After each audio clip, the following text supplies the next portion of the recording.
What is up, people YouTube? It is I, Super Mario Zilla, or you can call me Vinny, and today we're going to take a look at the Mezco 1/12 Collective PX Previews exclusive Black Suit Spider-Man.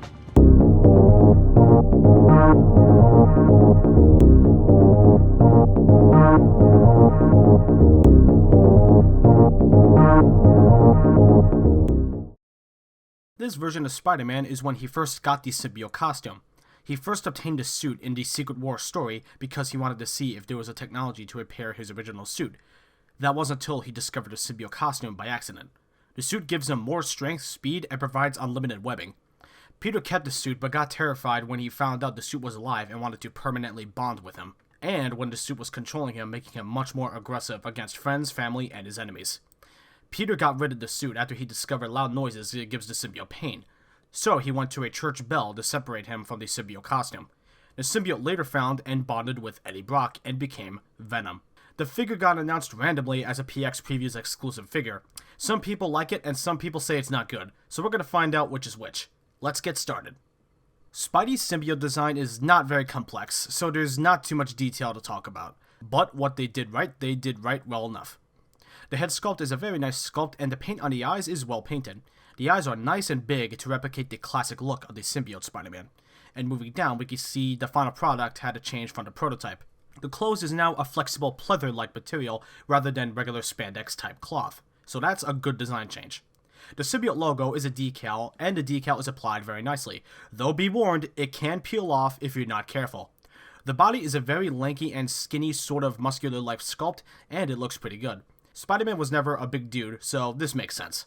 The pleather material is nice, but the material may be a bit fragile. Right out of the box, it already has a tear, so be delicate if you handle this figure.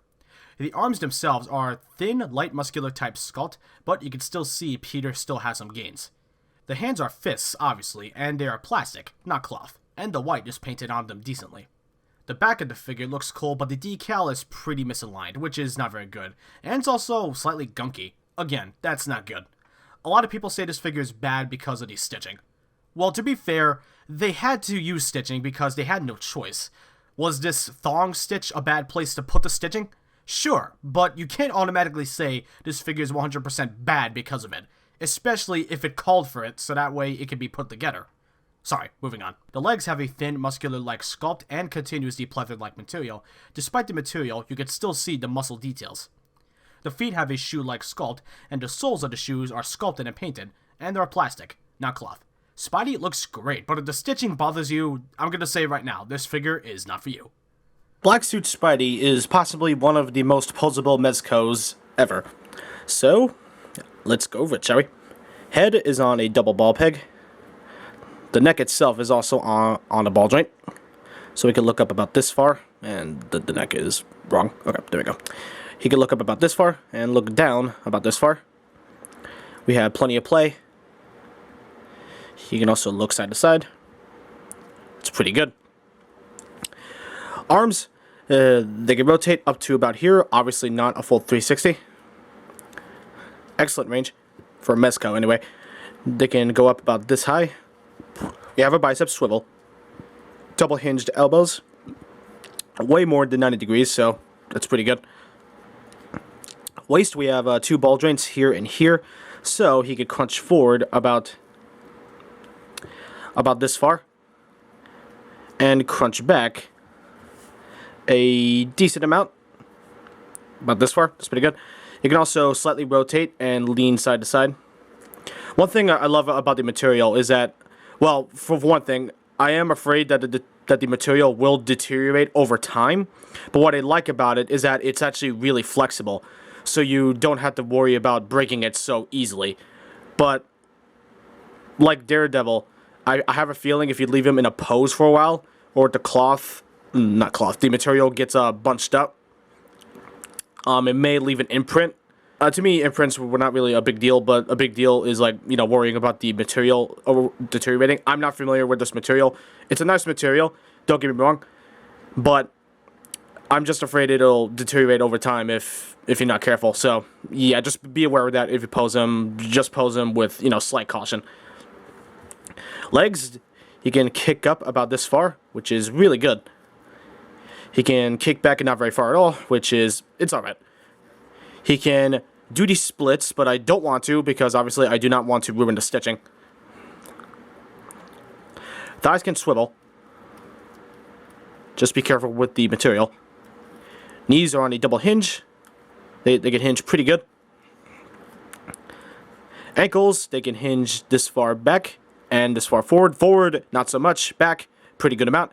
And we have the most badass ankle rocker a Mezco could ever have. This is phenomenal.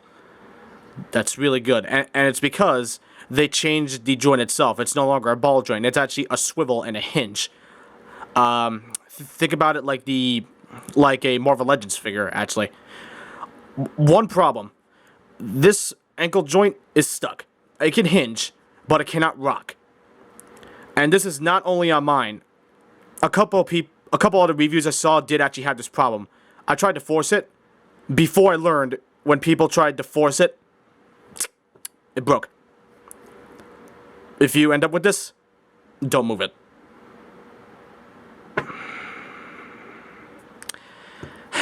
Good job, Mezco. Like, good job. You should have checked at least 50 figures to make sure that they did not have this problem.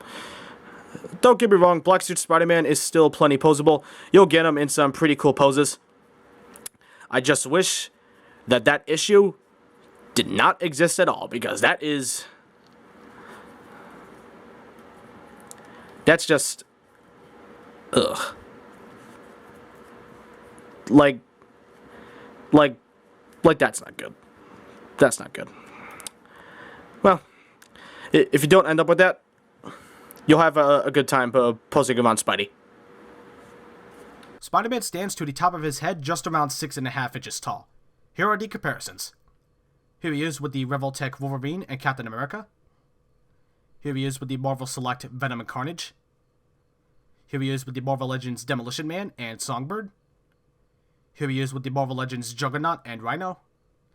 And finally, here he is with the Mezco 1/12 Daredevil and Deadpool. Spidey, unfortunately, is a bit too tall. The scale with Mezcos hasn't been the greatest, let's be honest here. But if you need a Spidey with the other Marvel figures, you shouldn't have too much trouble once you pose them. With accessories, we don't get too much. The accessories themselves are awesome, don't get me wrong. But we got a bit too little, and mind you, this is a PX Previews exclusive figure. First is the Mezco base with the symbiote logo on it, and it looks pretty awesome. Here's Spidey on the base with the foot peg, and here he is on the Mezco arm that comes with him. Spidey comes with 2 fist hands that were on him in the package, 2 gripping hands for the posable web, a splayed out open hand for the right, and finally a wall crawling hand for the left. Why don't we get 2 of each? I don't know. It sucks. And there's no alternate head to make things better. Here are the shooting webs. One short one longer one web with a suction cup kind of end, and one spread out web like he's gonna catch somebody. Using the webs are easy. Get the fist hand you want to use and line up the base of the web on the indent of the fist hand. Pop the hand on with the web still lined up to it, and there you go. Spidey is now shooting a web. And we have a very long posable web line for swinging. You can pose it in any way you want because it's just a bunch of bandy wires. Very cool. Get the gripping hand you want to use, make sure it's in there nice and snug because it does tend to slip off, and there you go. Now he has a Todd McFarlane style web. Lastly is a magnet accessory with a clip so you can cling them to any metal surface. Looks like I have a new fridge decoration. Let me just put them over here, and perfect. That's pretty cool, right? Spidey does come with the stuff he needs, but what would have helped sweeten the deal would have been 2 of each of the open hands. And an unmasked head. How many Spider-Man figures have been released without an unmasked Peter Parker head? It's ridiculous. So accessories are good, but we just don't get enough. So, buy, don't buy, or wait for a sale. This is a good figure, but I think $80 is pushing it, especially with how fragile the material is. And the confusing accessory choices, and the fact that you can end up possibly with an ankle joint that's stuck. This figure really should have been $70, at most. If you don't mind the price and want a Black Suit Spider-Man, you'll probably enjoy this figure. But if you're not a fan of the price, then wait for a sale. If you get this figure regardless, lower your expectations, and you'll enjoy this figure a whole bunch, just like I am. I'll give the figure an 8.5 out of 10. Well, that's it. Thanks guys and gals so much for watching. If you liked this video, hit that like button. If you would like to be updated on when new videos goes up, be sure to subscribe. If you want to be notified when new videos go live, be sure to hit that bell icon, and if you want some behind the scenes stuff, be sure to follow me on Instagram, link to it is down below. I'll see you all in the next video. Peace out.